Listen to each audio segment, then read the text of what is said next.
অফিসে যখন যাই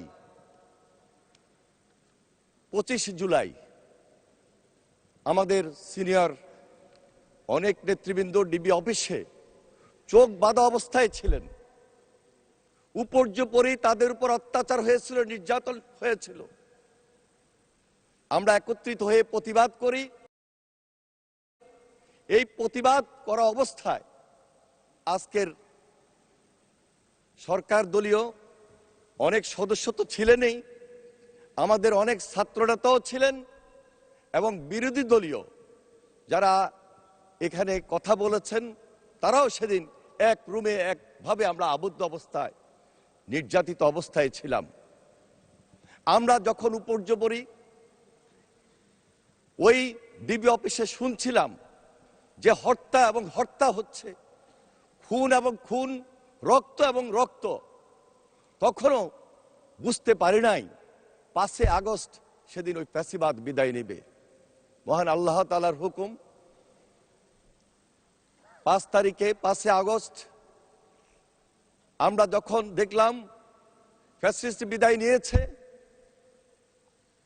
আমরা কান্নায় ভেঙে পড়লাম। জেলখানায় থেকে জেলখানায় আমরা একে অপরকে আলিঙ্গন করেছি এবং তখন একটা ভিডিও বার্তা যখন পেয়েছি আজকের মাননীয় প্রধানমন্ত্রী জনাব তারেক রহমানের, যে আমাদেরকে এই দেশ রক্ষা করতে হবে, অত্যাচার নির্যাতন যে গুম খুন হয়েছে এর প্রতিবাদে প্রতি উত্তর না দিয়ে, প্রতিশোধ না দিয়ে নতুন ভাবে দেশটা গঠন করার জন্য তিনি যে আহ্বান জানিয়েছেন সেটা আমাদেরকে নাড়া দিয়েছিল। বিদায় ধন্যবাদ মাননীয় মন্ত্রী, ধন্যবাদ। আমরা সেখান থেকে আমরা চেষ্টা করেছি আমাদের নির্বাচনী এলাকা এবং আমাদের সংগঠন সহ অন্যান্য সবাইকে সেই মেসেজটুকু দেওয়া যেন আমরা সবাই দায়িত্ব নিয়ে জনগণের পাশে দাঁড়াই।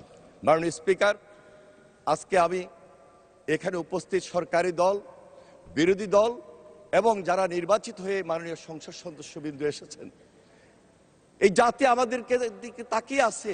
এই জাতির প্রত্যাশা অনেক, কিভাবে নতুন বাংলাদেশটাকে গড়ব এবং বাংলাদেশটাকে গড়তে গিয়ে আমরা যেন সেই দায়িত্বটুকু নিই।